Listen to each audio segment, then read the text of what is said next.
Hello! Welcome to Essay Nights, the Essay Slayers. My name is Julie and I will be your instructor as we read through Sociedade. The article source is embedded in the video description below. Feel free to read along. Please note that you can get a custom, plagiarism-free essay for as little as $10 a page at Essay Nights. The link is in the description. Capítulo 1. Sociedade, Cultura e Educação 1.10 Contexto Histórico no Período Delaware, 1937–1957 Historiadores, cujo campo de análise histórica e educação, utilizam-se das periodizações, de acordo como influido na investigação. Por exemplo, Severino, 1986, apresenta o período de 1889–1964 como de consolidação da ideologia liberal, enquanto Sarviani, 2004, propôs que se enquer o período de 1931–1961 como aquele da regulamentação nacional do ensino e do ideário pedagógico renovador. Nesse sentido, de acordo com o recorde temporal dado nossa pesquisa, o período análise inicia-se nos anos 1937, momento que chegaram franciscanistas de linha na cidade de Areia, e termina em 1957. Momento que a sociedade vive dois processos fundamentais, ambos com grande repercussão sobre as questões educacionais, processo de redemocratização, como o fim da ditadura Vargas, e processo de desenvolvimento comandado pela camada segunda industrialização. No período entre 1937 e 1957, houve vários debates e transformações na educação escolar, seja devido às influências das constituintes de 1933–1934 e 1946, seja pelas ideias do pensamento da Igreja Católica, que circularam no Brasil nesse momento, como também pelo contexto político, econômico e cultural.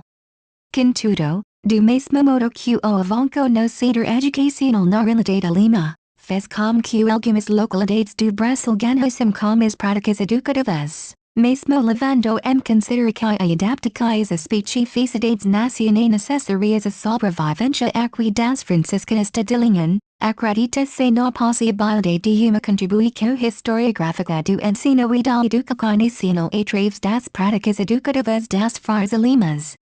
Não tem sentido o que está escrito.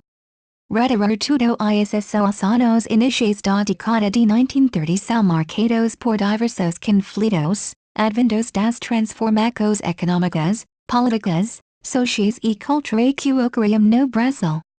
Segundo Bomani, 1999, após a Revolução de 1930, o Estado lançou bases de uma política cultural que teve como marco inicial a criação do Ministério da Educação e se desdobrou na formação de diversos outros órgãos.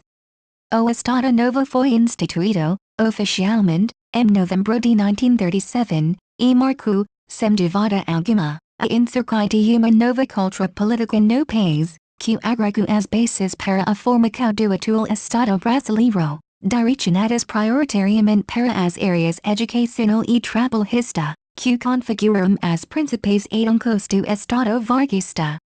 Em 1938, Vargas liquida o movimento integralista, elimina as organizações sindicatais, decreta o pacifico o liberalismo, fecha o Congresso, progreves e substitui os governadores dos estados por delegados do governo federal. Além disso, o Departamento de Imprensa e Propaganda é criado tendo como objetivo a censura e o controle da imprensa, assim como a difusão da propaganda do Estado Novo. Também período de grande industrialização nacional. Grandes investimentos são feitos na área de transportes, comunicações e energia. E construída a siderurgia nacional e instituído o monopólio estatal do petróleo. Regime totalitarista, o Estado Novo, que se implanta no Brasil e muito refletido por Vargas no fascismo e no nazismo. Apesar da neutralidade estabelecida desde a Segunda Guerra, em 1940 bases nazistas são implantadas no Brasil, porém o fracasso do regime alemão como decora da guerra progressivamente questionou a política conduzida por Vargas levando o Estado Novo ao fracasso. Em 1943, Vargas proclama a solidaridade do Brasil aos países aliados e envia soldados para a Itália restablecendo relações diplomáticas como a União Soviética. Nessa perspectiva não seria de se esperar que o educação estivesse colocada de maneira organizada e funcional. Ao contrário, neste cenário nacional, o Estado Novo promoveu intelectual Fernando de Azevedo, sendo dos precursores da Escola Nova, e acabar influenciando toda a educação desse período do Estado Novista. De acordo com Romanelli, 2001, pages 143, neste momento a educação era vista como a educação escolar se constituía privilégio das elites, carece de sentido ao Estado, com vistas a fazer expandir o ensino público e gratuito. A elite pagava sua educação e a igreja exercia quase monopólio do ensino. Outra era, porém, a situação que colocava a configurar-se na ordem social burguesa. As classes médias ascensão reivindicavam o ensino médio, e as camadas populares, o ensino primário. Daí porque o movimento renovador compreende que havia chegado a hora do Estado assumir o controle da educação e que esta deveria ser gratuita e obrigatória, dadas as necessidades da nova ordem econômica implantada. Enquanto, no final dos anos 50, de lado estavam os educadores comprometidos com as ideias da escola nova, fortalecidos na figura de Darcy Ribeiro e de outro, os defensores da rede privada de ensino, que achavam que as famílias deviam ser livres para escolher que tipo de ensino queriam para seus filhos, representados por Carlos Lacerda. Desse modo, a realização desse trabalho coaduna-se com essa nova forma de tratar a construção e as interpretações históricas sobre o passado das sociedades humanas, pois a construção da história de uma instituição educativa visa, por fim, conferir uma identidade cultural e educacional. Uma interpretação do itinerário histórico, à luz do seu próprio modelo educacional. Magala S., 1999, pages 72. Contudo, veio-se que o estabelecimento do Colégio Santa Rita foi internado feminino do ano de 1972, quando se inicia a escola mista na cidade. Nessa perspectiva do período proposto, analisaremos o que vai de 1937 a 1954 como a era Vargas, período de expansão industrial e de urbanização, que apresenta inúmeros regulamentos, que deram caráter orgânico à educação do país, e de 1955 a 1957 como o período designado o Nacional Desenvolvimentismo, momento identificado como a segunda fase de industrialização e de ajuste do país ao desenvolvimento econômico mundial. O campo do conhecimento é determinado pela luz do poder, pois o poder produz saber. Poder e saber estão implicados, não havendo poder sem saber, nem saber sem poder. Essa relação e pelas lutas que o atravessam. Determinam as formas e os campos possíveis do conhecimento. Foucault, 1977, pages 36. Vê-se que ele não fala do poder como uma entidade abstrata e universalmente válida, mas, como uma prática, como algo que se conquista e se exerce através de estratégias que geram conhecimento e disciplina. Nesse tempo o ensino de história visto por muitos como esclarecedor de preceitos como cidadania e democracia, e extremamente visado e alvo direto em regimes autoritários. Nesses períodos, seus dispositivos didáticos guardam a retórica do momento político-cultural e exprimem os fatos do país, como apresentado no livro didático, legitimado como guardião da verdade histórica, constitui-se lugar de memória privilegiado que, o alcance de milhões de pessoas, sedimenta uma identidade nacional adequada aos interesses de determinados grupos. Fonseca, 1999, pages 205. Sabemos que o ensino de história foi inserido nos currículos escolares como disciplina na primeira metade do século XX logo após a independência cujos pressupostos eram orientados por uma tradição europeia, em especial a francesa. A história nesta conjuntura vemos ser a disciplina, por excelência, formadora do espírito de nacionalidade, tornando-se deste modo, un instrumento poderoso no construcai do Estado Nacional. Dindidiso, a família, a escola e a sociedade em geral investem na formação de determinado tipo de caráter dos seus membros, decorrência da importância que ela tem para manter da estrutura de poder, pois as ideologias de uma sociedade podem tornar-se forca material apenas como condição de que mudem a estrutura de caráter do povo. Reich, 1989, pages 165. Nesse sentido, a identidade, além de seus aspectos estritamente individuais, apresenta uma dimensão coletiva como processo de compartilhar experiências, mesmo que inúmeras vezes sob a forma de conflitos referem-se integricai do homem como sujeito de construção histórica. A construção das representações, entendidas como símbolos culturais presentes na sociedade, pode refletir de maneira estimulante a compreensão político-cultural de uma época.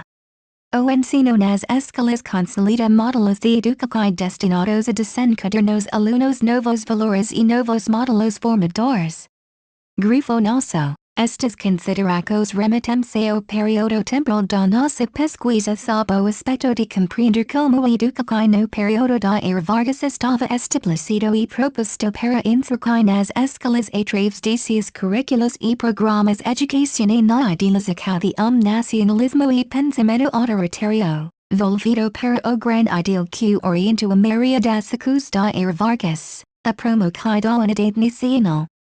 Na perspectiva de compreender através de uma contextualização historiográfica como se processava o ensino das franciscanas de linha no Colégio Santa Rita, na cidade de Areia, 1937–1957, inserido nas propostas do governo Vargas, analisaremos a educação feminina, destacando a representação da igreja que afirmava a necessidade da escola confessional para formar o caráter nos permitindo analisar o processo educacional e seus instrumentos pedagógicos como armas de propaganda do regime.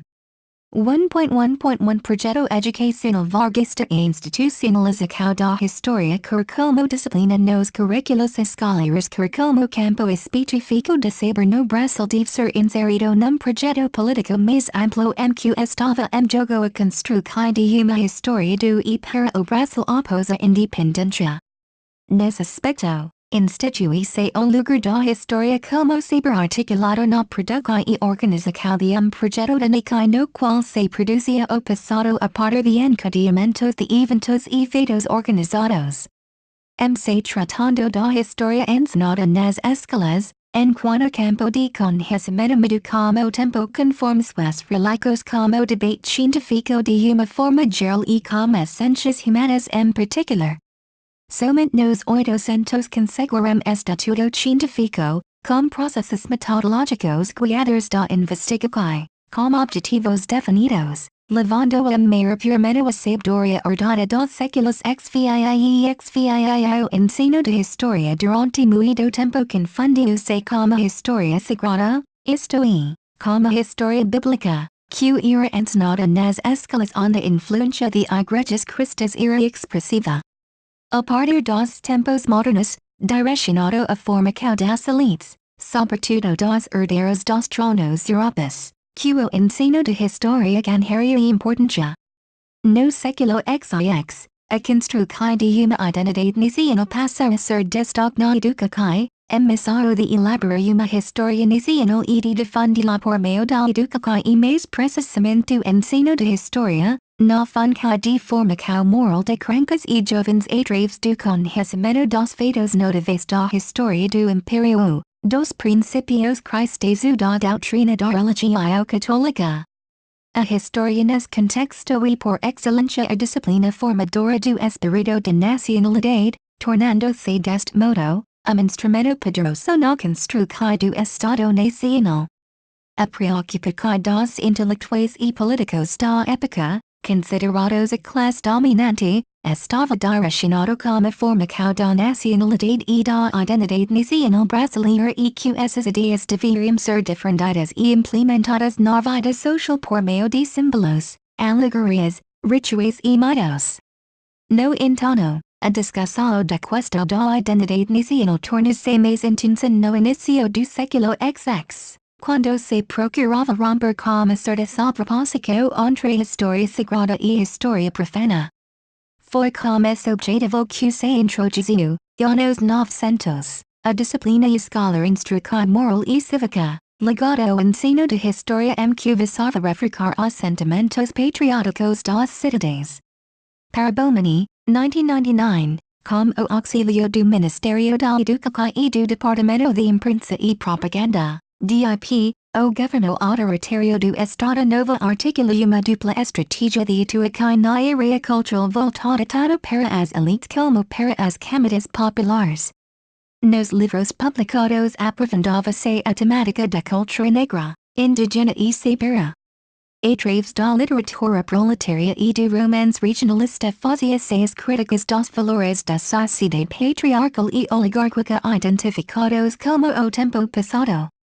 E sobre o axo unidade nacional e unidade racial que se configurar o ensino de história e a institucionalização de uma memória oficial, sobretudo a partir dos anos de 1930 perpassando todo o período varguista. O governo Vargas se caracterizou como uma política de cunho centralista e intervencionista tendo sido radicalizado durante o Estado Novo. O DIP, o Radio e a Comissão Nacional do Livro Escolar permitem perceber a importância que os institutos, como as escolas, as obras didáticas e os currículos, têm implicados na produção das identidades sociais constituindo sujeitos por meio das sensibilidades, modos de percepção de si e de outros, formas particulares de agir, sentir e operar sobre o mundo, logo produzindo determinados atributos nas subjetividades. Nessa própria o movimento nacionalista ascende, principalmente depois da Segunda Guerra Mundial e foram como as reformas do sistema de ensino entre os anos 20 e 30 dos 900 que promoveram a centralização das políticas educacionais e que colocaram o ensino de história como disciplina escolar como proposta da formação da unidade nacional. Segundo Abed, 1998, desde as primeiras décadas do século XX. A questão da formação da nacionalidade e identidade nacional brasileira vinha ocupando espaços na produção intelectual e política do país. Os intelectuais brasileiros tinham suas raízes nas camadas dirigentes, muitos deles participavam das instituições republicanas, como parlamentares, técnicos, diretores de órgãos de cultura e outros. Contudo, essa ideia do desenvolvimento do sentimento de identidade nacional espelhou-se pela sociedade brasileira por meio da formação de associações, como a Liga de Defesa Nacional, dirigida por Olavo Bilac, de literatura e de publicações como a Revista do Brasil, além de fundamentar movimentos políticos como o tenentismo e cultural, como o modernismo. De acordo com Holanda, 1957. Os programas de ensino desde 1925, ano da reforma Roca Vaz, eram formulados pelos professores catedráticos e aprovados pelas congregações do Colégio Pedro II no Rio de Janeiro. As escolas equipadas deviam adotar, sem nenhuma modificação, a série de matérias estabelecidas para o Pedro II, cabendo elegias apenas a elaboração de programas próprios. Porém, em 1931 ocorreu a reforma Francisco Campos que colocava o estudo da história como instrumento central da educação política. A reforma promoveu a centralização do Ministério da Educação e Saúde Pública e definiu programas e instruções sobre métodos de ensino, retirando a autonomia das escolas e posicionando exclusivamente a competência ao Ministério, bem como, estando a equipar os colégios mantidos pelos municípios, associados por particulares. Assim relata Holanda, 1957, pages 18, a programa de 1931 dixa evidente que nos estudos de história que mais eficazmente se realiza a educação política, decide na clara compreensão das necessidades e ordem coletiva e no conhecimento das origens, dos caracteres e da estrutura das atuais instituições políticas e administrativas por outro lado. A reforma de 1931 recebe críticas quando o no cumprimento dos objetivos propalados pela Revolução de 1930, como por exemplo, o decreto que restabelecia o ensino religioso nos níveis primário, Secundario e normal, recibidores críticas de Mariels, 1931, pages 52. Cis escritos question of Emma Reforma do Ministro Francisco Campos, VO. Senior Francisco Campos como SU fix de Reforma Normal. M. Cauda fix, pontudos espinos de Texas. Foi mesmo uma reforma de precos, que tivemos. E espervamos uma reforma de finalidades, the ideologia, de democratização máxima do ensino, the escola única, todas essas coisas que a gente precisa conhecer e amar, antes de ser ministro da educação. Contudo, Francisco Campos, ideólogo do autoritarismo e ministro da educação do governo provisório, órgão criado após o golpe liderado por Vargas, afirmava que as transformações não se operam pelas ecos das mentalidades primitivas, mas pela influência das ciências e das artes, de filósofos, pesquisadores, engenheiros, artistas. Campos, 1940, pages 54. The Acordo com Pelletti, 1996, pages 90, M. 1942, por iniciativa do ministro Gustavo Capanema, são reformados alguns ramos do ensino. Estas reformas receberam o nome de leis orgânicas do ensino, e são compostas pelas seguintes decretos-lei, durante o Estado Novo, o Decreto-Lei 4.048, de 22 de janeiro, cria o Serviço Nacional de Aprendizagem Industrial, SENAI. O Decreto-Lei 4.073, de 30 de janeiro, regulamenta o ensino industrial. O Decreto-Lei 4.244, de 9 de abril, regulamenta o ensino secundário. O Decreto-Lei 4.481, de 16 de julho, dispõe sobre a obrigatoriedade dos estabelecimentos industriais empregarem total de 8% correspondente ao número de operários e matriculados nas escolas do SENAI. O Decreto-Lei 4.436, de 7 de novembro, amplia o âmbito do SENAI, atingindo também o setor de transportes, das comunicações e da pesca. O Decreto-Lei 4.984, de 21 de novembro, compel que as empresas oficiais com mais de 100 empregados a manter, por conta própria, uma escola de aprendizagem destinada a formação profissional de seus aprendizes. O ensino fica composto, nesse período, por 5 anos de curso primário, 4 de curso ginasial e 3 de colegial, podendo ser na modalidade clássico ou científico. O ensino colegial perde o seu caráter propedêutico, de preparatório para o ensino superior, e passa a preocupar-se mais com a formação geral.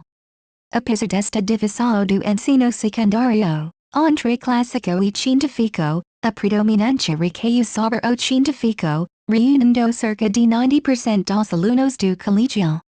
Em 1944 começa a ser publicada a Revista Brasileira de Estudos Pedagógicos, órgão de divulgação do Instituto Nacional de Estudos Pedagógicos, INEP.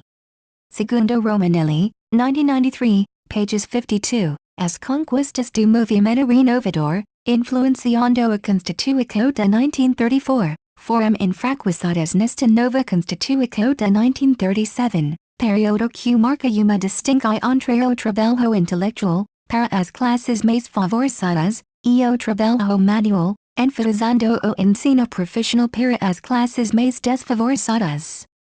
Ainda assim e criada a União Nacional dos Estudantes, UNE. A reforma Capanema configurado legalmente através de vários decretos-leis no período que vai de 1942 a 1946, regulamentavam o ensino primário, o ensino secundário e as distintas áreas do ensino profissionalizante industrial, comercial, normal e agrícola. Embora o artigo 129 da Constituição de 1937 tivesse destinado o ensino técnico-comercial às classes menos favorecidas, a partir de 1942 ramo de ensino começou a contar com uma legislação nacional. A própria lei orgânica do ensino propisava dois caminhos a serem cursados do ensino primário ao ensino profissionalizante. O dualismo na educação era segundo Giraldelli Jr., 2000, pages 84. Nas letras da reforma Capanema, a organização de sistema de ensino bifurcado, como ensino secundario público destinado às elites candidatas e ensino profissionalizante para as classes populares. Assim, se por lado o Estado organizou as relações de trabalho através da CLT, por outro, impôs ao sistema público de ensino uma legislação que procura separar aqueles que poderiam estudar, daqueles que deveriam estudar menos e ganhar o mercado de trabalho mais rapidamente.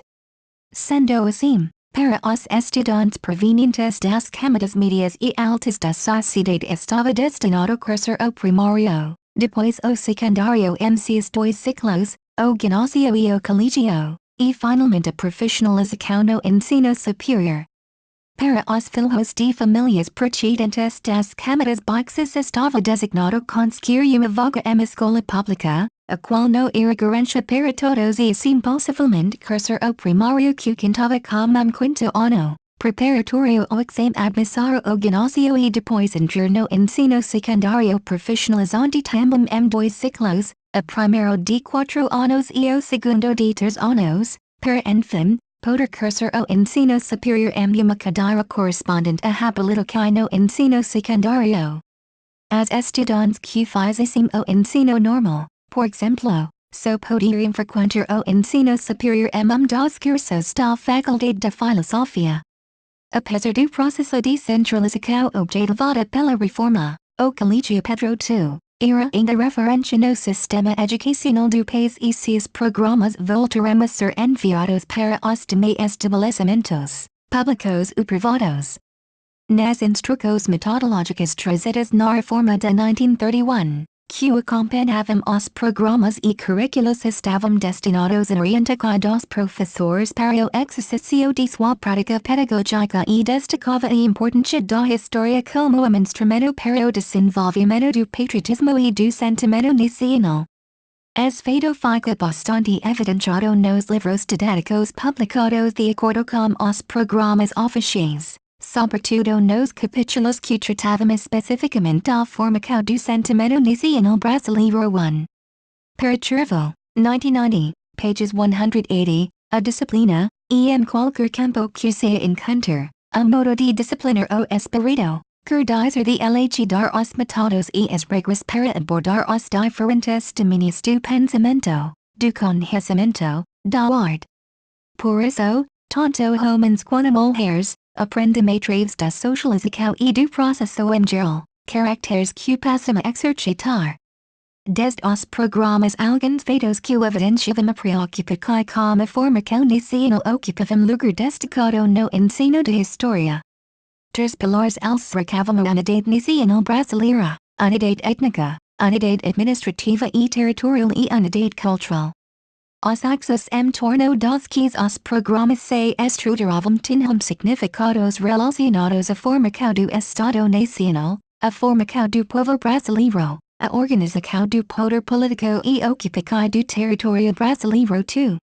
Em 1936, a preocupação de se utilizar a educação como estratégia para a legitimação da política autoritária do governo Vargas levou Gustavo Capanema, ministro da Educação, a organizar inquérito aplicado em todo o país como objetivo de formular plano nacional de educação.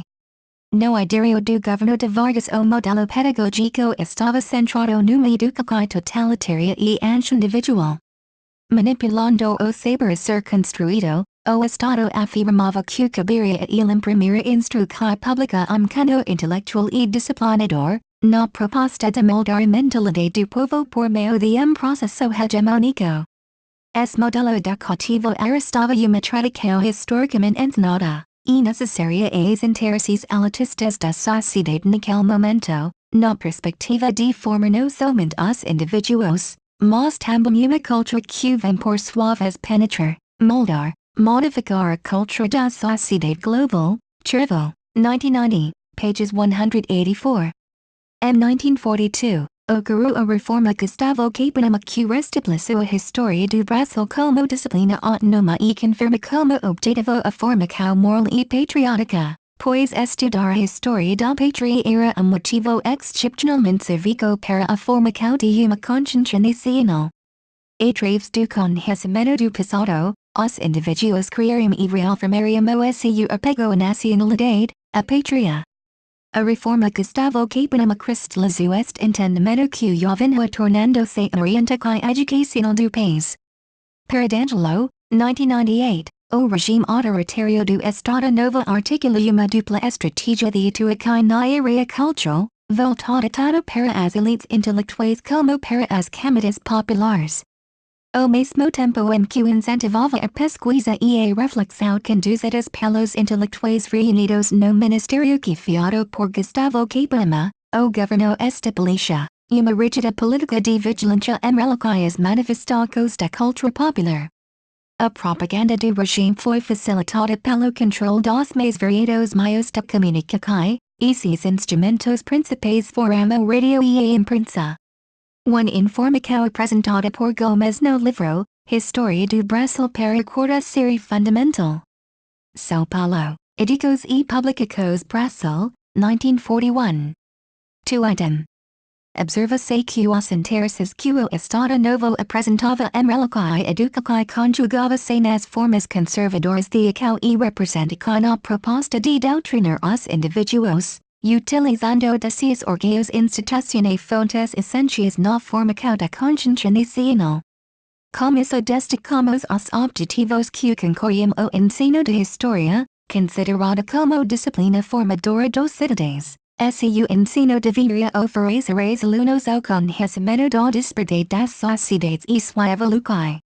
Isso implica dizer que cabia aos dirigentes, intelectuais e participantes das elites a preferência de considerar o estudo do passado, de acordo com os seus interesses. Dos elementos para transmitir esta nova diretriz política concentrava-se no papel atribuído à educação, que proporcionava a possibilidade de servir de instrumento ao Estado através do uso dos programas de ensino, dos currículos, enfim, da oportunidade de tornar-se os temas de ensino, transformando-os em temas ditados pelo Estado. Neste cenário de controle ideológico foi criado o DIP, Departamento de Imprensa e Propaganda, encarregado da propaganda e promoção do regime junto à população. O DIP foi responsável pela censura a órgãos de imprensa e veículos de comunicação, sendo um instrumento estratégico na propagação de ideologias eufemistas e de exaltação do trabalho. Para defender as ideias nacionalistas entre os mais novos o Estado tornou obrigatória a disciplina de educação moral e cívica nas escolas. O ensino por radio difusão no Brasil nas décadas de 30 e 40. Por ser mecanismo a serviço dos interesses políticos de grupos e de classe, foi mais instrumento de intervenção social na medida em que os intelectuais e dirigentes procuraram defender uma educação padronizada, centralizando e legislando as práticas educativas. Sob-esse olhar, a sociedade brasileira assistiu à educação sendo colocada a serviço do governo autoritário varguista com a finalidade de erradicar focos de resistências à ideologia do Estado Novo. As mudanças no ensino de história fazem parte de processo que se insere no momento de transformações que se exigem uma mudança de mentalidade e uma consequente revisão de ideias cristalizadas. Além de manter institucionalizado dualismo na educação brasileira, o setor educacional brasileiro nesse período também adiciona valores, desde o curso primário, voltado para nacionalismo totalitário. A finalidade desse sistema estava em apresentar uma sociedade vista como uma corporação cada tinha uma função determinada para cumprir. Era função idolatrar o pai da nação. Era função obedecer o que foi determinado, era função tentar absorver os conteúdos transmitidos na escola para no futuro ser bom operário, domesticação de consciências. Em suma, destacamos como referência ao patriotismo e a educação no Estado Novo vistos como pica fundamental que estavam sempre presentes nas apresentações de cunho disciplinador. 1.1.2 Projeto Educacional Nacional Desenvolvimentista de acordo com nosso record temporal, 1937 to 1957, Analisalmos tambamo periodo que nos remito momento de infugnacional desenvolvimentista caracterizado pela introdução de uma dialética de desenvolvimento fundamentada por processo de gran aceleração do crescimento econômico e pela implementação de programa contínuo de industrialização no país. Essa esfera política desenvolvimentista apresentada a princípio no segundo governo de Getúlio Vargas, 1951–1954. E se concretizando no governo de Juscelino Kubitschek, 1956–1961, ampliou uma tendência das políticas públicas a dar maior ênfase à importância da educação como instrumento de capacitação e qualificação da mão de obra para o recém processo de industrialização instaurado no Brasil. A educação continuava a ser grande problema no início da década de 1950. Conhecida na história brasileira como a década do desenvolvimentismo. Para Bomani, 1999, a hora desenvolvimentista exponencial com mais nítidas a precariedade educacional dos brasileiros.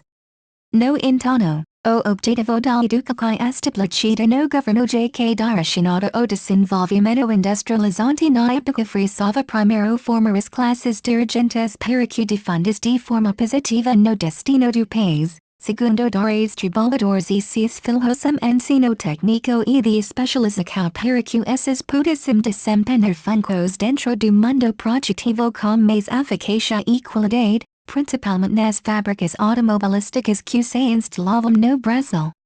Nessas concepções pedagógicas defendidas no período nacional desenvolvimentista, Saviani, 2005, pages 18–19, assinala.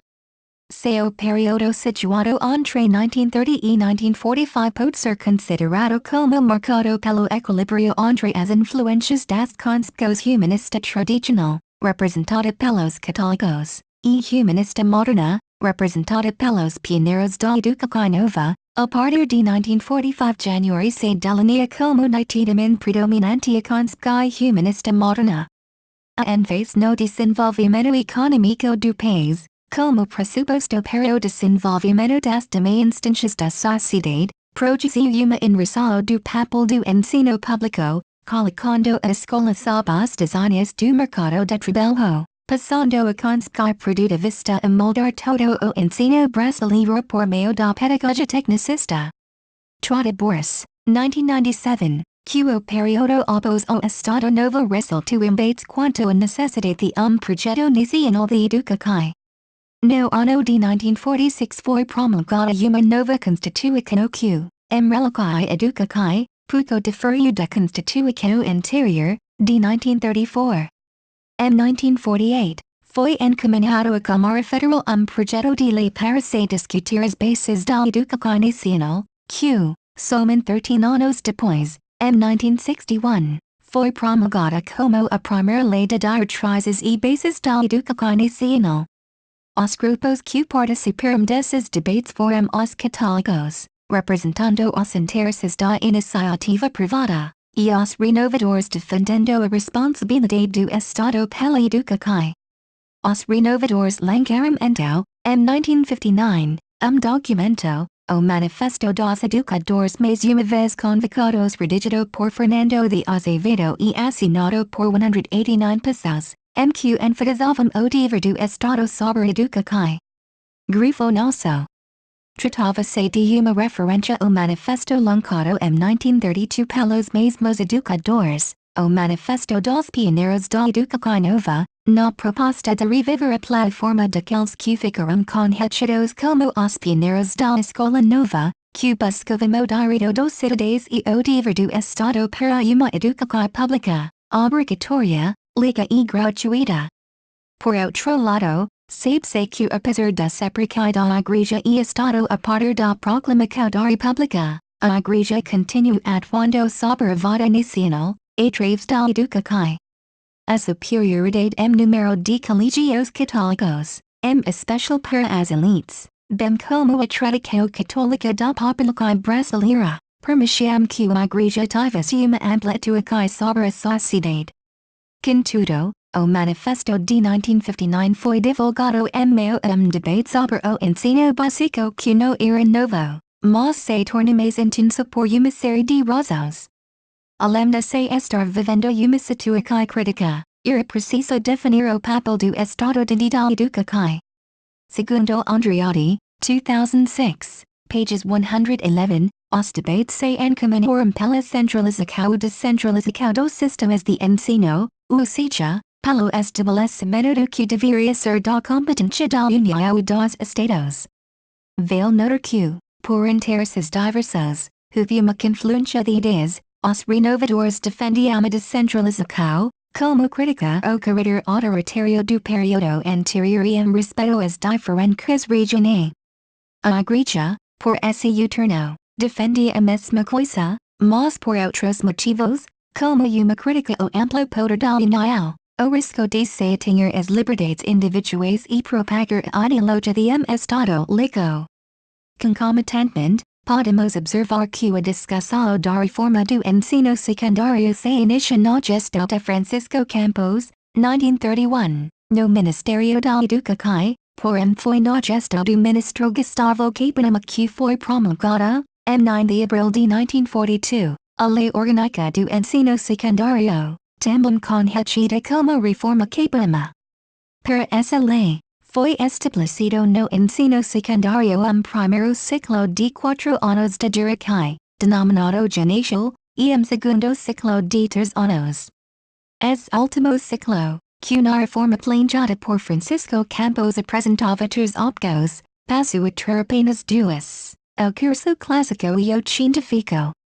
Os novos currículos previstos na lei orgânica caracterizavam-se pela predominância do enciclopedismo, com valorização da cultura geral e humanística. A Lei Orgânica do Ensino Secundário permaneceu em vigor e aproveitou da Lei de Diretrizes e Bases da Educação Nacional, em 1961. A Constituição de 1946 previa a elaboração de uma Lei de Diretrizes e Bases da Educação Nacional. Essa lei alteraria regulamentos estabelecidos por Gustavo Capanema, porém sua presença no Congresso impediu a continuidade das discussões, razão pela qual mais de uma década se estenderia desde a apresentação do projeto da Lei de Diretrizes e Bases ao Legislativo e sua aprovação. Por influência da Segunda Guerra Mundial, a lei designou também educação militar para os alunos do sexo masculino. Reformou o caráter facultativo da educação religiosa e obrigatório da educação moral e cívica, e recomendou ainda que a educação das mulheres fosse feita em estabelecimento distinto daquela onde se educavam os homens. No entanto, como fim da Segunda Guerra Mundial em 1945 e a vitória das forças aliadas lideradas pelos Estados Unidos sobre as forças nazi-fascistas, a política brasileira se encontrou influenciada a ponto de acelerar o fim do regime ditatorial do Estado Novo, 1937-1945, como exoneração de Vargas dando início a uma nova fase de redemocratização do país. Nesse contexto de redemocratização do país, apresenta-se uma política baseada no populismo e nacionalismo, e no plano econômico desenvolvimento nacional associado ao capital externo e de crescente urbanização das capitais de Estado, explica as linhas gerais da educação nesse período que foi marcada, principalmente, pela elaboração da Lei de Diretrizes e Bases da Educação Nacional. Como pós-Segunda Guerra Mundial, a reconstrução dos países diretamente envolvidos no conflito, gerou uma fase de crescimento da economia mundial, a denominada Era de Ouro, essa fase de reconstrução, ocorreu período de ampla internacionalização do capital. A proposta do Nacional Desenvolvimentismo teve como motor de discussão e desenvolvimento o Instituto Superior de Estudos Brasileiros, ISEB, que foi criado em 1955, no governo interino de Café Filho. No governo de Juscelino Kubitschek ISEB passou a ser pica essential da nova administração, como atribuição de forma uma mentalidade nacional para o desenvolvimento. 1.1.3 Segunda Guerra Mundial no início do século XX o mundo estava dominado pelas ditaduras nazi-fascistas, ditaduras essas implantadas como ajuda da bolsa industrial temerosa de perder seus privilégios ameaçados pelo socialismo e pelos movimentos operários, Alemanha, Itália e Espanha, ou pela política liberal republicana, Portugal. Sabemos que, os regimes totalitarios se expandirão no período intrigueiras, da crise econômica e social, onde os vários países tentarão resolver seus problemas por meio de governos ditatoriais. Esses princípios totalitários de inspiração nazi-fascistas tiveram repercussão em diversas partes do mundo, como por exemplo, ocorreu mesmo como Brasil, durante o governo de Vargas na presença do integralismo de Plínio Salgado. Na Itália, Mussolini estabeleceu uma ditadura que vai de 1925 a 1945. Na Espanha, após a Guerra Civil Espanhola entre forças populares democráticas e forças tradicionais burguesas, se instaurou uma ditadura fascista, através do generalíssimo Francisco Franco que ocupa o poder de 1932 a 1968. Em Portugal, após uma ditadura militar de 1926 a 1932, António de Oliveira Salazar, político de confiança do exército, detem todo o poder político e permanece no governo de 1932 a 1970. Na Alemanha, através de Adolf Hitler, se estabeleceu uma das mais sangrentas ditaduras da história, que vai de 1934 a 1945. Para garantir sua estabilidade, Hitler usou dois caminhos, o da violência e o da propaganda. O caminho da violência consistia em esmagar toda e qualquer pessoa que pensasse diferente das suas ideias e seus anseios. Em suma, no campo das relações sociais e internacionais, o regime totalitarista e uma prática de processo político que defende toda a importância do Estado sobre os interesses dos cidadãos, apresentando Estado como governo forte, capaz de controlar de forma absoluta os diversos setores da vida social e em termos políticos, prega o fim da democracia liberal e a eliminação das oposições por meio de uma propaganda agressiva e através da violência física, a linha política do Estado e determinada por único partido. O partido nazista surgiu como desdobramento de partido pequeno, o Partido Trabalhista Alemão, mais tarde o nome foi mudado para Partido Nacional Socialista dos Trabalhadores Alemães, influenciado por Adolf Hitler. Embora apresentasse semelhanças como o fascismo italiano, o sistema educacional nazista foi mais intensamente marcado e estruturado pelo militarismo, pelo racismo e antissemitismo. Nas escolas, os professores eram obrigados a aprender e ensinar os princípios nazistas, destacando a crença na superioridade da raça ariana, a submissão ao foro e participar da Liga Nazista dos Docentes. Nesta época os maiores desafios que a Igreja sofria eram as ideologias do comunismo e do nacional socialismo, que visavam a destruição do cristianismo e sua dissolução. O catolicismo perde sua liberdade de expressão, os crucifixos são tirados das escolas e o ensino religioso é dificultado, vindo a ser proibido. A Igreja passa a ser controlada pelo nazismo de Hitler. Em pleno apogeu do nazismo, Hitler decretava o afastamento das religiosas das escolas da Alemanha, a fim de impedir os sentimentos cristãos no ensino e na educação dos alemães. Os objetivos expansionistas da Alemanha não eram escondidos por Hitler. Pelo contrário, proclamava a necessidade de união, em torno do país, de todos os povos a que se atribuía a raça germânica, por sua semelhança física com os alemães. Grifo nosso. Em 1937, as escolas católicas, os mosteiros, as congregações são dividificados e seus bens confiscados e os religiosos são demitidos.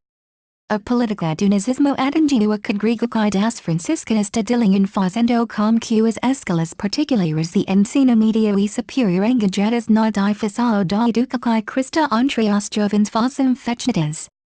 O ensino particular foi proibido e as irmãs foram expulsas. Começou a fazer-lhes tiveram que engajar-se em outras atividades e nesse momento que chegou a Cosame, em Dillingen, as margens do Danubio. No estado da Baviera pedido para as irmãs franciscanas assumir uma educandário no nordeste do Brasil, a 7 graus ao sul do Equador. Tratava-se da escola fundada em 1912, em Maria na Paraíba pelo então vigário, Cônego Odelin Benvindo de Almeida. De acordo com históricos produzidos pelas próprias irmãs no Brasil, observamos que, Agenda e Scholar, 2007, pages 5, M. 1937, na Alemania, as professoras religiosas for embrescamento afastadas do setor educacional pelo movimento nazista. Partirem para a América do Sul, chegando ao Brasil, onde iniciaram as atividades no campo educacional. As irmãs pioneiras assumiram desenvolver atividade escolar primária, e existente, e que paroquial. Veio ressaltar que ao iniciar a Guerra Mundial, o Brasil procura manter uma política de neutralidade, determinada por razões de cunho econômico e ideológico, em relações lados envolvidos no conflito. O governo brasileiro era parceiro comercial dos Estados Unidos, mas alguns de seus membros simpatizavam com o nazismo da Alemanha. Em 1941, a neutralidade brasileira foi ameaçada pelo ataque dos japoneses à base militar norte-americana de Pearl Harbor, no Havaí. Fazendo com que os Estados Unidos declarassem guerra contra os países do Oxo e exigissem que os países latino-americanos fizessem o mesmo. Nessa circunstância, alguns navios brasileiros foram afundados por submarinos alemães, o que levou Getúlio Vargas declarar guerra aos também países do Oxo. Foi nesse contexto nacional e internacional que se constituiu a União de uma Educação Europeia, alima como uma formação moral religiosa aqui no Brasil, perfeito para os grupos dominantes mais tradicionais da época, mesmo que nesse momento se buscasse pela sobrevivência de momentos tão difíceis. 1.2 Construindo o objeto, instituiu as escolas na história da educação ao longo de período de 20 anos, 1937 to 1957, establecidos no âmbito do Colégio Santa Rita na cidade de Areia, PB operaram sem muitas mudanças e permanentes através da educação feminina. Contudo, é possível constatar uma grande ausência de trabalhos que tratam da temática no campo de conjunturas locais, principalmente no que concerne o período do internato e suas práticas escolares e culturais. Como este estudo, pretende analisar a prática educativa das franciscanas de Dillingen, observando o cotidiano do Colégio Santa Rita como conjunto de normas que definem conhecimentos a ensinar e condutas a inculcar, e conjunto de práticas que permitem a transmissão desses conhecimentos e a incorporação desses comportamentos. Julia, 2001, pages 11, que recai sobre os sujeitos que estão envolvidos na obediência das normas e no estabelecimento das práticas escolares. Observemos que o campo de pesquisa sobre a história da escola tem apresentado uma ampla quais objetos de pesquisa, especificamente referindo-se às práticas escolares e seus processos educativos. Direcionado ao interesse do conhecimento sobre o funcionamento interno da escola, na compreensão de que na cotidianidade do espaço interno existe uma cultura em processo de formação que articula com outras práticas culturais mais amplas da sociedade. Como interesse central do nosso estudo é analisar a cultura escolar e suas práticas escolares a partir do modelo educativo das franciscanas de Dillingen, damos particular atenção aos mecanismos de disciplina que funcionavam no cotidiano do Colégio Santa Rita, através da temática da história das instituições. Como se refere Getty, 2002, pages 20. A história das instituições educativas investiga o que se passa no interior da escola pela apreensão daqueles elementos que confirmam a identidade da instituição educacional, ou seja, daquilo que o elege confere sentido único no cenário social do qual faz ou ainda faz parte, mesmo que o tenha se transformado no decorrer dos tempos. Nessa perspectiva, a história das instituições educacionais almeja oferecer respaldo ao processo educativo, buscando aquilo que se passa no interior das escolas, provocando conhecimento mais aprofundado destes aspectos sociais destinados aos processos de ensino e de aprendizagem. Como afirma Michael Hayes, 2004, pages 54. Compreender e explicar a existência histórica de uma instituição educativa e semdixer de integrar na realidade mais ampla que o sistema educativo. Na sua multidimensionalidade, conferindo sentido histórico. As instituicos educacionae apresentam se na atualidade como importantes objetos de estudo das ciências da educação, pois tem se apresentado com frequência no cenário da pesquisa histórico-educacional, envolvendo uma série de pesquisadores.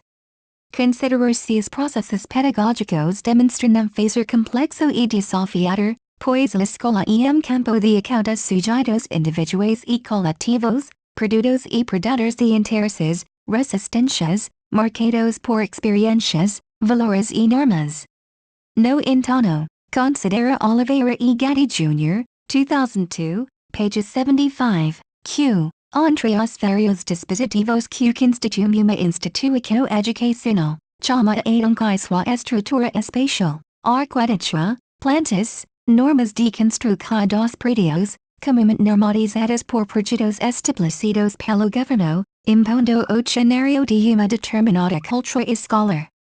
Não só o espaço físico, mas todo o conjunto didático pedagógico é revelador significativo da cultura de uma instituição, que vemos ser uma dimensão que envolve a educativa MC, os professores, as disciplinas, a metodologia de ensino, as estratégias, a organização curricular, os alunos, os gestores. Continua, portanto, destacando outro dispositivo, considerado importante na transmissão da cultura escolar, as disciplinas escolares. Afinal o que as disciplinas transmitem? Qual o currículo que é normativo e que são suas finalidades? Como se configuram os programas de ensino? Que saberes são transmitidos? Por que são transmitidos? Como os determinam? Estes e outros questionamentos instigantes de uma instituição educativa merecem nossa atenção. Precisa se considerar também que os rituais que a escola produz no seu cotidiano, consolidam o contexto sociocultural que a instituição se insere. Para Michael Hayes, 2004, pages 138, o estudo direcionado às instituições educacionais se apresenta entre os aspectos relacionados processo no qual a descoberta do sentido resulta de uma dialética entre evolução e representação própria, como objetivo de construção de uma identidade histórica, visto que a evolução abarca as condições físicas, arquitetônicas, o material didático e sua estrutura organizacional das práticas escolares. A representação, que vemos ser, os currículos escolares, as acus de planejamento, os módulos pedagógicos, os estatutos, a memória, enfim a própria finalidade da instituição. E a apropriação que compreende as práticas pedagógicas de acordo com o ideário pedagógico, definindo a identidade dos sujeitos e da própria instituição, da produção e transmissão da cultura, de saberes e da formação. As instituições educacionais normalmente acompanham o movimento e os interesses da sociedade e de seu período histórico, de acordo com as necessidades e visões de cada localidade. Elas estão inseridas num determinado contexto socioeconômico e político, uma série de intervenções que refletem dentro do contexto escolar, diferentes modos de pensar e fazer a educação. Constituindo-se a partir de interesses que vendam identificar os marcos que são a identidade da sociedade, estabelecendo desta forma as relações, que absorvem as tendências dominantes em cada momento da história. Visto que, para Piletti, 2002, a educação escolar nasce não como valor social, mas como mecanismo de luta de classes que se manifesta como mecanismo de manutenção das estruturas sociais. Nesse sentido a classe dominante se utiliza não só da educação informal, mas da instituição escolar para preparar seus quadros. Segundo Chartier, 1988, pages 16-17, a história cultural, tal, como entendemos, tem por principal objetivo identificar o modo como diferentes lugares e momentos uma determinada realidade social e construída, pensada, dada a ler. As representações sociais fundadas na razão e na representação de poder são sempre determinadas pelos interesses dos grupos que dominam, pois. Pode-se pensar uma história cultural do social que tem por objeto a compreensão das formas e dos motivos ou por outras palavras, das representações do mundo social.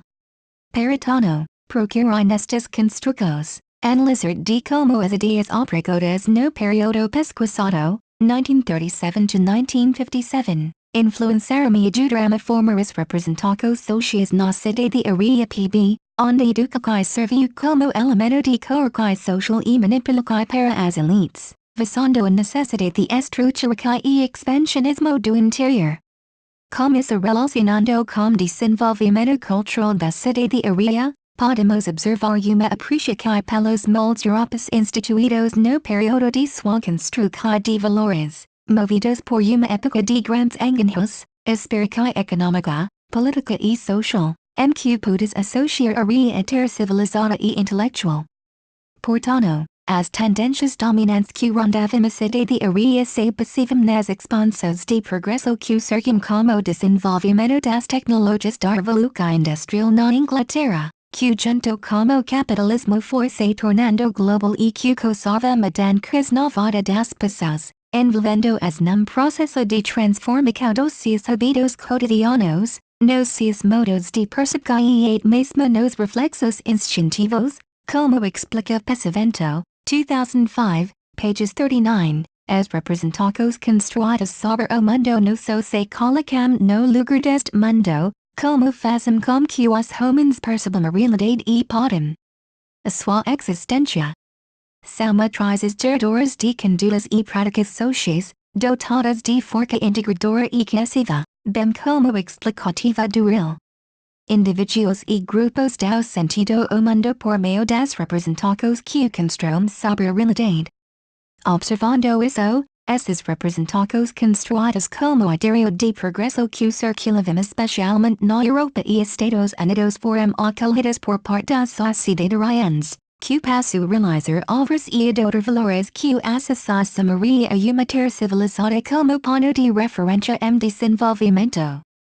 Nesta medida, a força da representação se dá pela sua capacidade de mobilização e de produzir reconhecimento e legitimidade social. Pesavento. 2005-42.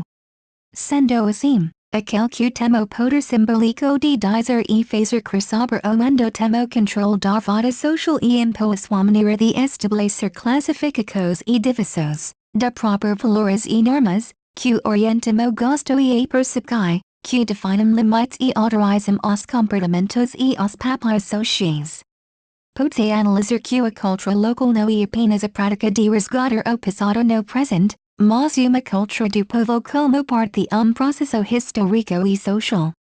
Escrever a história de local tendo como principal fonte a memória, exige toda a disciplina de historiador, como o treino metodológico, os princípios críticos, o exercício prático da pesquisa, e, sobretudo, a clara consciência do seu propósito, como afirma Legov, 2003, pages 471, a memória, na qual cresce a história, que por sua vez alimenta, procura salvar o passado para servir o presente e o futuro.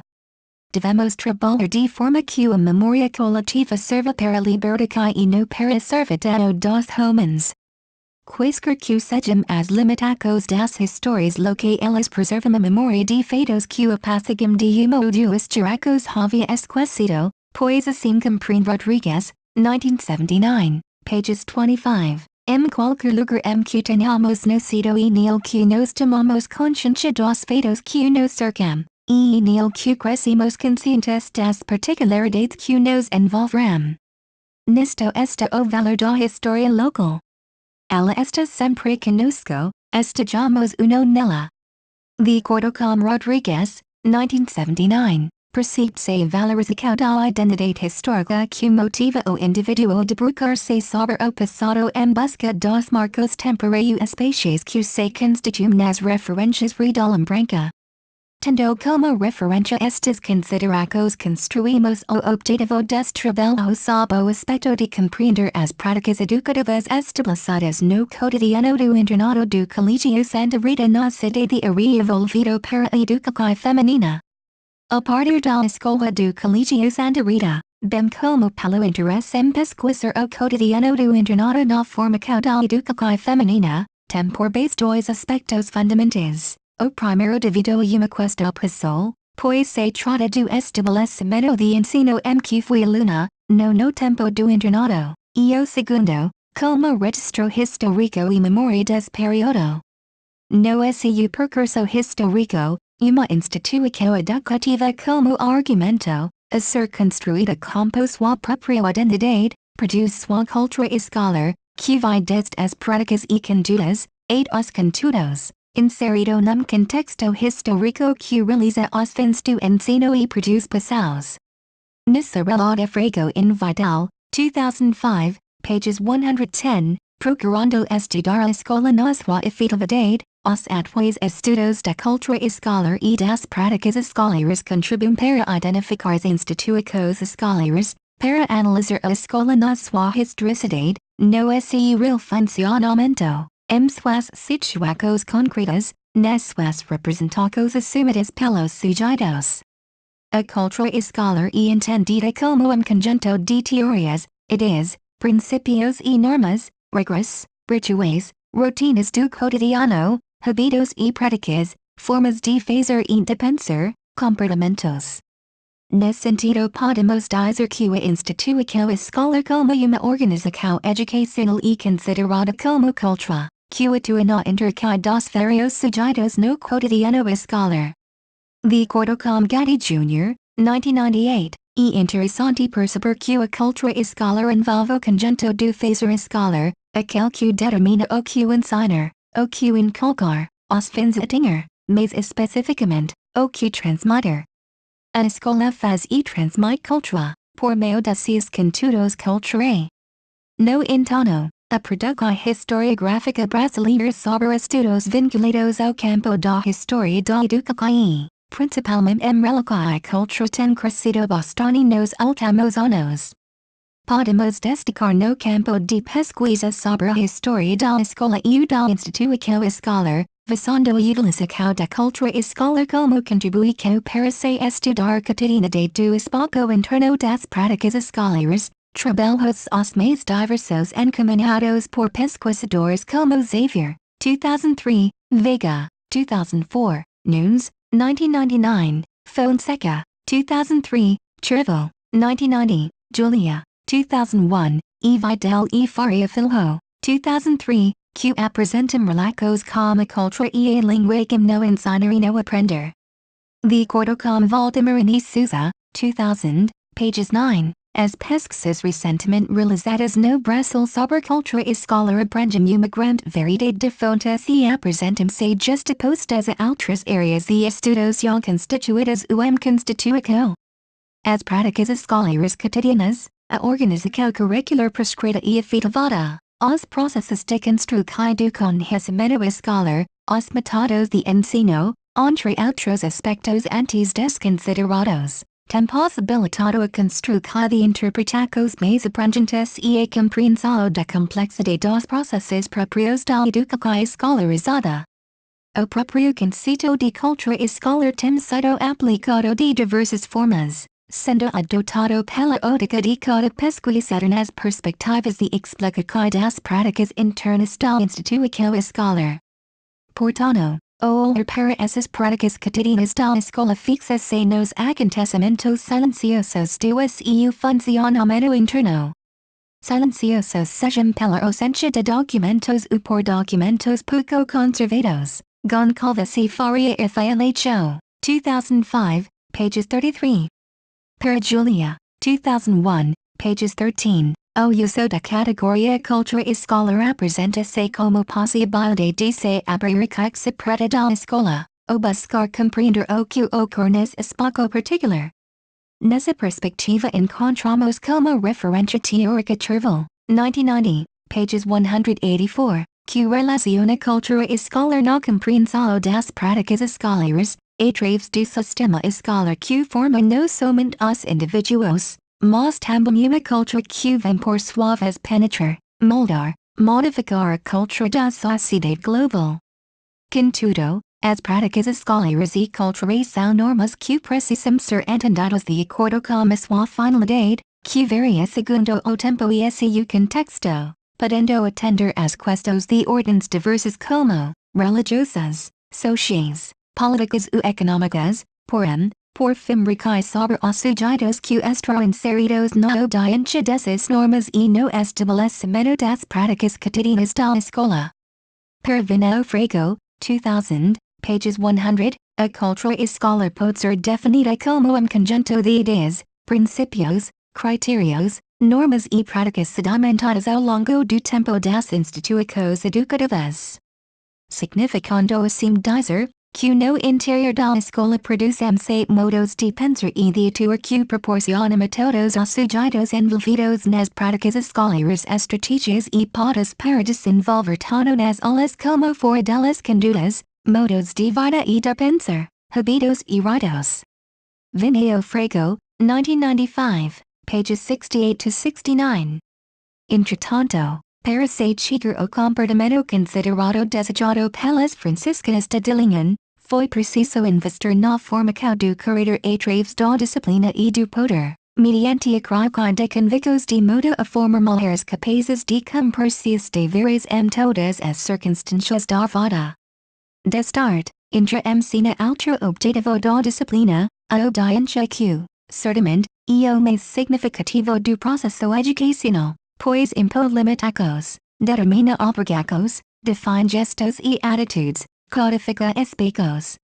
O colégio Santa Rita segue princípios pedagógicos que consistiam no amor, no respeto e no exemplo, bem como algumas orientações de ordem disciplinar como a firmeza, a disciplina e as punições. Na compreensão do papel da cultura, na dinâmica das relações sociais e suas representações e identidades, subjetividades e práticas pedagógicas que têm como objetivo principal de educar as jovens, de modo que elas formem hábitos de conduta e caráter. 1.3 Educando mulheres, escolas confessionais femininas. A Igreja Católica foi de grande importância no processo educacional, principalmente na educação escolar das mulheres, destacando a formação da esposa, da mãe e da professora. Uma educação semelhante, durante muito tempo, a educação dada às mulheres em Portugal. No início do período imperial, em 1822, conforme Relata Ribeiro, 2000, não havia preocupação com a educação formal feminina na colônia. Algumas mulheres de família mais abastadas iam estudar em Portugal, mas a grande maioria que seguia a tradição patriarcal católica predominante no Brasil era educada em casa e essa educação restringia-se a aprendas domésticas, a leitura de livros piedosos e morais e rudimentos e escrita, aprendizado suficiente para administrar uma casa e comandar escravos. A alternativa para aquelas que queriam, e como era permitido, estudar era ir para convento, cujo surgimento no Brasil data apenas da segunda metade do século XVII nessas instituições e mais tarde nos internatos católicos. As brasileiras tinham aulas de leitura e de escrita, música e trabalhos domésticos. No fim do século XX as faras já se encarregavam de inúmeras tarefas para com a sociedade, principalmente no campo da educação, da saúde e da assistência social. Como exclui das mulheres pobres, foram faras as primeiras a exercerem uma profissão, quando ainda apresentava a sociedade a visão do feminino referente à maternidade, apenas como esposa e mãe. Veio-se linter, que havia provocos na instalação de conventos no Brasil por interferência de fatores culturais e questões políticas, devido ao desenvolvimento de povoamento com vistas à formação de uma colônia permanente e exploração das riquezas naturais. Assim explica Nunes, 1999, pages 484. Era necessário procriar para garantir a hegemonia branca da metrópole também na colônia. Era preciso gerar filhos e filhas de sua própria raça e classe. Os conventos representavam uma amiga e os objetivos por retirar da sociedade parte de sua população potencialmente fértil. Portanto, esses restricos de conventos femininos foram contornados, em parte, pela criação de recolhimentos casa de reclusão para mulheres que poderiam, mais tarde, transformar-se em conventos. Tratava-se de casas religiosas, organizadas como convento, mas semi-obrigatoriedade dos votos. Na tentativa de fugir de sua obrigatoriedade do casamento, da submissão ao marido, de ser escrava do lar, Adjovem decidia pela vada religiosa, mesmo muitas vezes serem negadas. Essa situação permite entender parte do funcionamento da sociedade, o controle da capacidade reprodutiva das mulheres e de sua liberdade de escolha. Nesse sentido interessava, a Igreja despertou grande movimento em favor da educação feminina. Assim, a partir do século XVII, surgiram inúmeros colegios confessionais femininos, preocupados com a disciplina e a formação moral, e com a ideia de promover modelo de mulher ideal, de acordo com suas práticas de ensino e modelo educativo.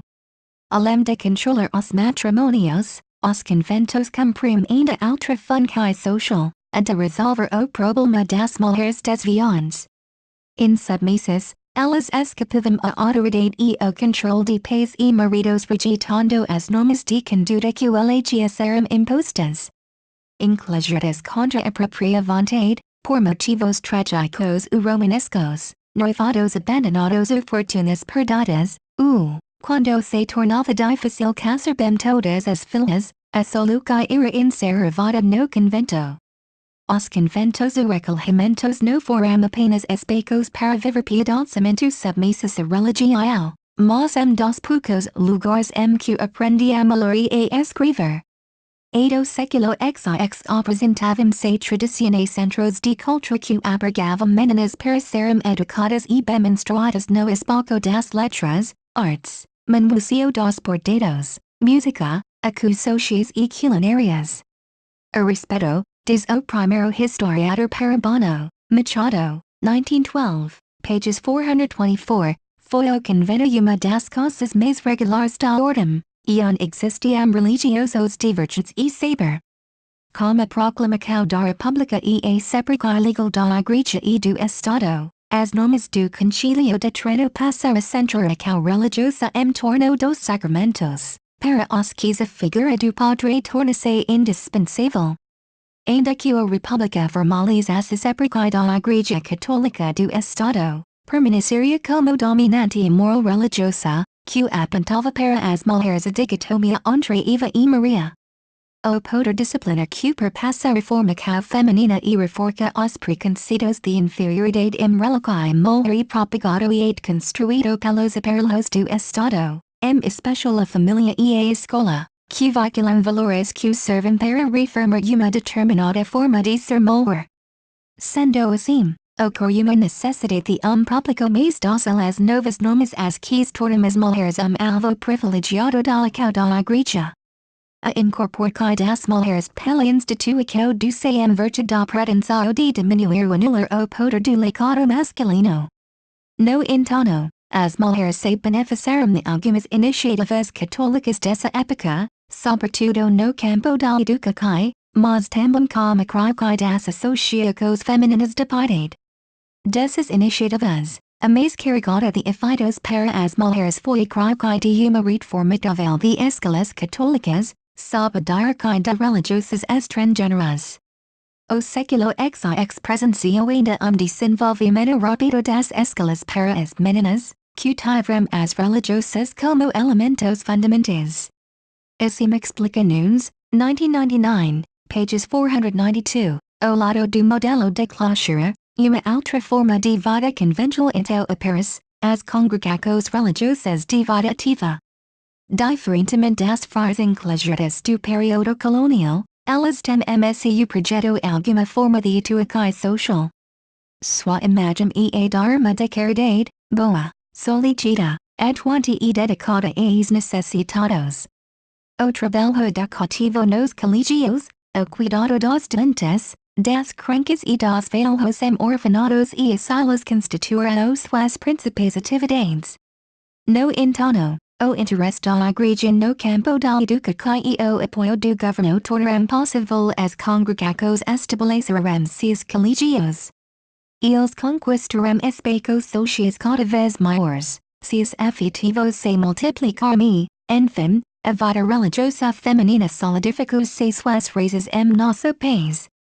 Os conteúdos curriculares da maioria dos colegios, destinados à educação feminina, promovem por uma educação refinada, primada de valores religiosos, sensibilidades, Imagens e gestos cuidadosamen construidos, que tracavam os contornos da moca de família bem preparada para assumir sua função social de esposa e mãe. O internado enquanto recurso pedagógico dos colegios confessione era o grande aliado das práticas educacionais, pois, as mocas ficavam isoladas de todo o contato como mundo externo, ficavam isentas das contato e seriam protegidas das más influências e livres dos pensamentos negativos presentes nesse mundo externo. Nesse sentido, os colegios confessionais católicos vieram desempenhar importante papel como institutos escolares que se dedicavam à formação das alunas. E, a sociedade atribuía a educação e responsabilidade desta boa formação. As próprias religiosas, empenhadas na hierarquia de colegios, hospitais e obras de caridade, acabam por criar uma área de certa autonomia e de exercício de alguma forma de poder, desenvolvendo sua capacidade de liderança. Exercendo cargos de chefia, aparecendo como agentes dinâmicos e inovadores em suas áreas de trabalho. Assim retrata Lero, 1999, pages 450, o processo no se dava, contudo, sem resistências ou críticas. A identificação da mulher como atividade docente, que os pairs amuidos tão natural, era alvo de discursos, disputas e polêmicas. Afirmavam que as mulheres tinham, por natureza, uma inclinação para o trato com as crianças, que elas eram as primeiras e naturais educadoras, portanto nada mais adequado do que elas conferir educação escolar dos pequenos. Seu destino primordial da mulher era a maternidade, bastaria pensar que o magistério representava, de certa forma, a extensão da maternidade, cada aluna ou aluna vistos como filho ou uma filha. Foi dentro desse quadro que se construiu para a mulher, uma concepção de trabalho fora de casa como ocupação transitória, a qual deveria ser abandonada sempre que impusesse a verdadeira missão feminina de esposa e mãe. Durante o século XX, a educação feminina refrescava a vocação natural feminina de educar as crianças. Por isso, as escolas femininas, além dos componentes curriculares efetivos, contemplavam e incentivam seus projetos pedagógicos e modelos educativos atividades que contribuíssem para a formação do caráter e da conduta das futuras mães e educadoras. A intenção destas atividades era refrescar os tradicionais papéis sociais atribuídos às mulheres, ou seja, fazer com que as alunas valorizassem e amassem tornaram-se esposas e mais devotadas, pois mulheres atuando sala de aula e seu poder na educação dos filhos desde mais tenra idade possibilita uma reafirmação dos valores femininos no ambiente escolar. Almeida, 2004, pages 63-64. A partir da segunda metade do século XX, a Igreja propôs mudanças estruturais na vida religiosa feminina, tanto na organização interna quanto em suas atividades externas, apresentando como objetivo dessa reestruturação a adaptação. A modernidade de nossos tempos e, principalmente, as novas proposições religiosas da Igreja. Os seres humanos se tornam sujeitos de diferentes modos, Costa, 2031, pois, se antes o ideal religioso exprimia-se na negação de valores, comportamentos e correntes impostas pela sociedade e época, agora são substituídos pelo atendimento às necessidades individuais e o respeito às decisões pessoais. Enfim, transformações substantiais marcam a história da vida religiosa feminina no Brasil, no século XX. De fato, uma parte delas no coloca mais a instituição, sua congregação e, no limite, a Igreja, como referência primordial ou como espaço privilegiado para a realização de seu projeto de vida, mas a participação na vida da comunidade social como serviço educativo e cultural. Devido ao decorrer dos tempos a modernização está inserida no meio social que chegou a ser difícil no fazer parte do indivíduo, podendo oferecer instrumentos capazes de buscar compreensão dos acontecimentos da vida através dos tempos, nos diferentes lugares, permitindo que sejam refletidas as mudanças e as transformações no modo de vida como resultado concreto de homens imbuídos de vontade, coragem, interesse, Compromiso C. Sobratudo, acao organizada. Fonseca, 1993-77. Desmodo, essa educação visava forma mulheres mansas, religiosas, caridosas, humilde, modestas, silenciosas e obedientes, mulheres disciplinadas no corpo e no espírito. Esse modelo feminino estava uma tradição historicamente ensinada, e necessária às interesses da sociedade raiante naquele momento.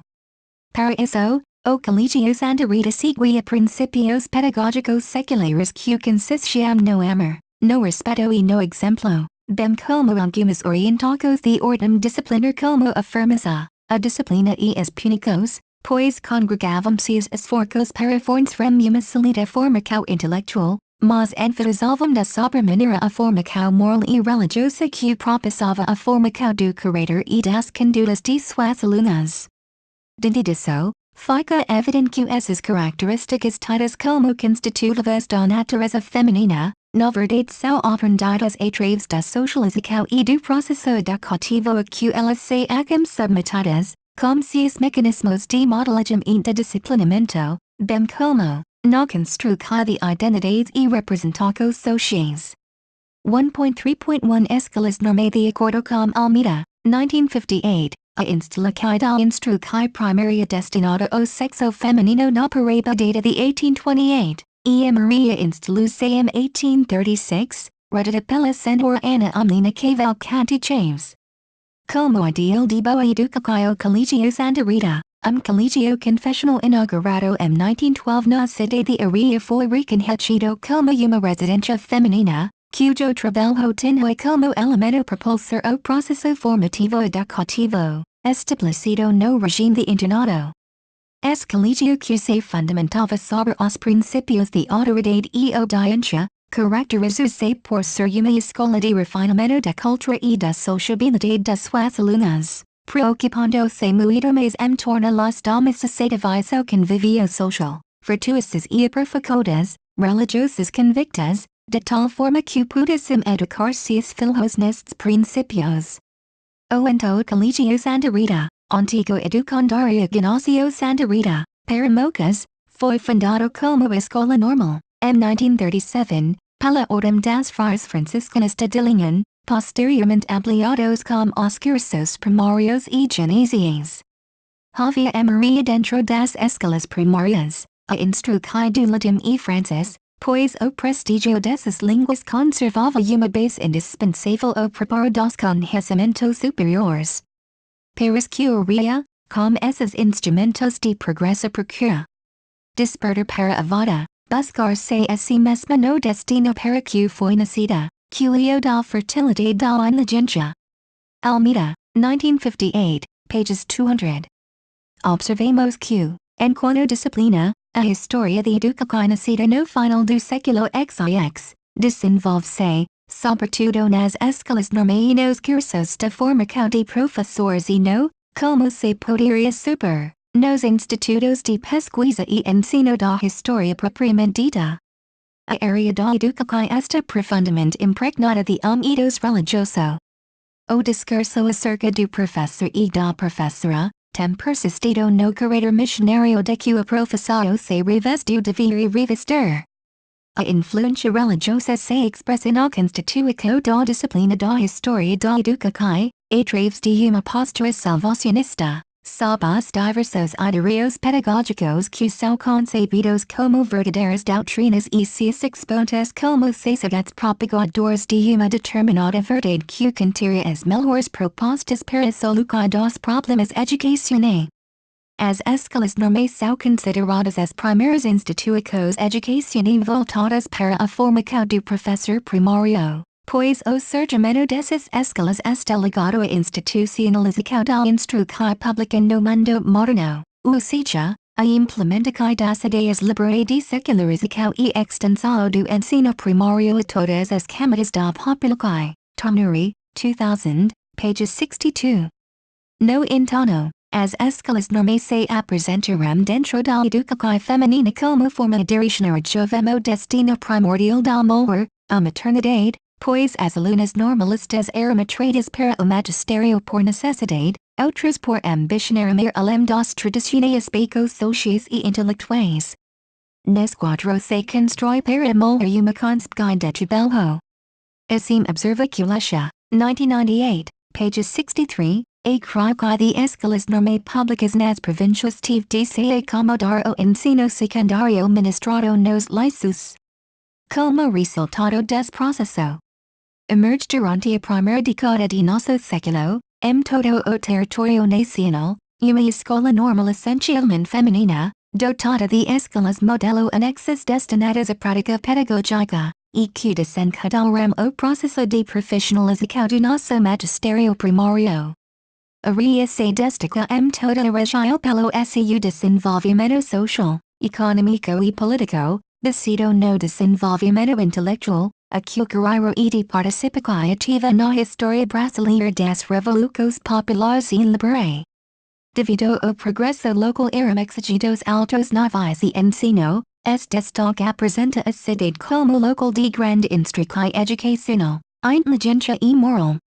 O ensino do Colégio Santa Rita era aproveitado por famílias de todo o Nordeste brasileiro, exemplo de educação, ensino e formação espetacular na instrução das jovens, o que toda a Paraíba, diga-se mesmo todo o Brasil, no há exemplo de educandária particular que tenha por ponto alto de seu programa tão nobilitante de assistência social, Almeida, 1958, pages 201. A função do ensino des educandários se apresentava através do internado basada na disciplina moderada, estabelecendo a formação moral e intelectual da juventude brasileira. No Brasil, havia escolas certamente maior número para os meninos, mas havia para as meninas. Escolas fundadas por congregações e ordens religiosas femininas ou masculinas. Escolas montadas por professores para as classes de meninos e professoras para as classes de meninas. Noviçado de Almeida, 1958, as tarefas desses mestres e mestras não eram exatamente as mesmas. Ler, escrever e cantar, saber as quatro operáculos, mas a doutrina cristã, nisso consistiam os primeiros ensinamentos para ambos os sexos. Porém logo apareciam algumas distinções. Para os meninos, no gosto de geometria. Para as meninas, bordado e costura. Para as filhas de grupos sociais privilegiados, o ensino da letra, da escrita e das noções básicas da matemática era geralmente complementado pelo aprendizado do piano e do francês que, na maior parte dos casos, era ministrado em suas próprias casas por professoras particulares, ou em escolas religiosas. Algumas ordens religiosas femininas dedicaram-se especialmente à educação das meninas órfãs, com a preocupação de preservá-las dos vícios. Outras religiosas voltaram-se ao cuidado das moças sem emprego e daquelas que se desviaram do bom caminho. Porém, as escolas normais são instituídas nas principais cidades, objetivando futuras educadoras para seus estabelecimentos. Essas instituições de ensino tinham suas diferenças, escolas normais públicas, colégios normais religiosos, alguns internados particulares. Que vieram a se tornar prestigiadas instituições de ensino, apresentadas pela sua organização e disciplina distribuída pelos espaços regulados das jovens. Como referiu, 1999, pages 455. O cotidiano das jovens no interior dessas escolas e, como o cotidiano de qualquer instituição escolar, planejado e controlado. Seus movimentos e suas ações são distribuídos em espaços e tempos regulados e reguladores. Elas devem estar ocupadas, envolvidas em atividades produtivas.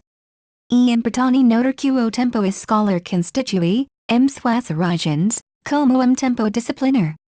Mestres e estudantes tiveram, e têm, de aprender uma lógica e ritmo próprios da escola, o tempo escolar, como feito cultural, precisa ser interiorizado e aprendido.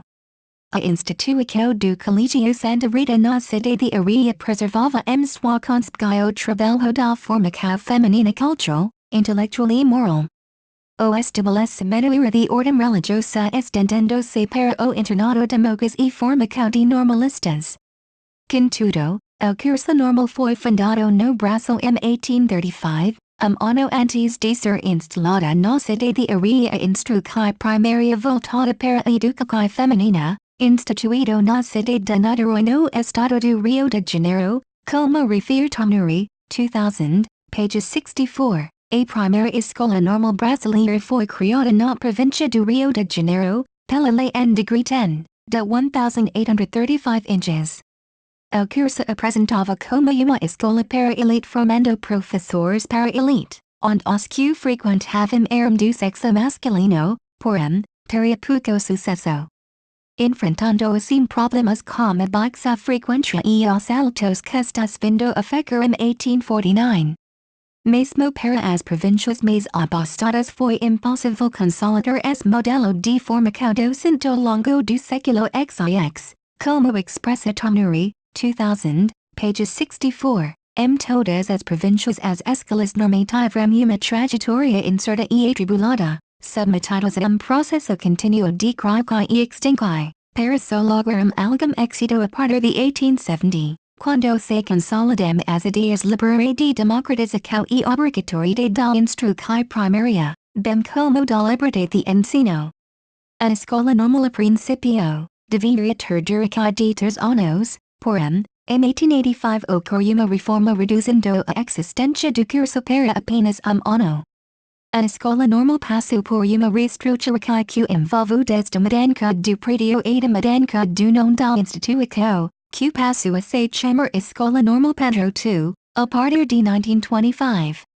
A primeira legislação referente ao curso normal surgiu em 1946 como Decreto Lei 8.530, cujo conteúdo dizia que a escola normal formaria professores em 2 níveis de ensino, no primeiro ciclo haveria curso para formar regentes, tendo a duração de 4 anos e funcionando em nível do antigo ginásio, atualmente denominado primeiro grau maior. Essas escolas eram destinadas às brejas distintas, possibilitando às pessoas uma instrução de qualidade questionável, pois o curso era igual às outras, contendo apenas algumas disciplinas específicas, didática e prática de ensino e psicologia aliada a pedagogia aplicada. E no segundo ciclo, onde as pessoas que realmente desejassem atuar como professores poderiam cursar as escolas normais com duração de 3 anos tendo os alunos a oportunidade de participar de cursos de especialização de professor primário e habilitação em administração escolar.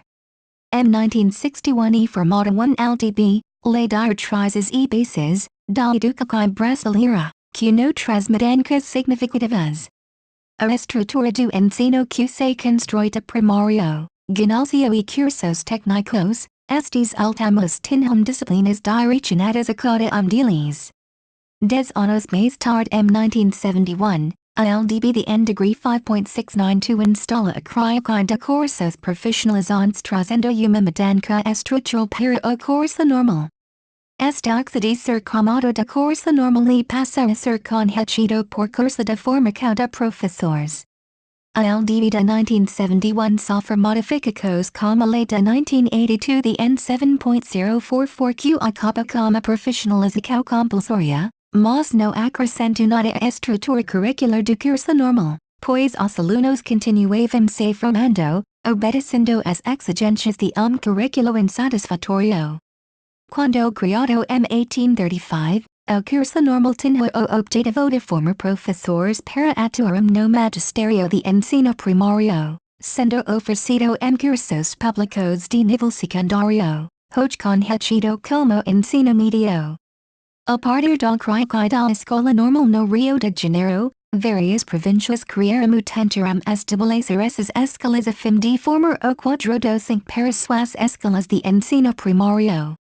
Desde então o movimento de criação de escolas normais no Brasil esteve marcado por diversos movimentos de afirmação e de reformulações, porém, o ensino normal atravessou a República e chegou aos anos 1940-50, como instituição pública fundamental no papel de formadora dos quadros docentes para o ensino primário em todo o país. Thank you for taking your time to listen to me. I hope you enjoyed learning about sociedade as much as I did. Kindly remember that you can get a custom, plagiarism-free essay at Essay Nights for as little as $10. The link is in the description. See you next time.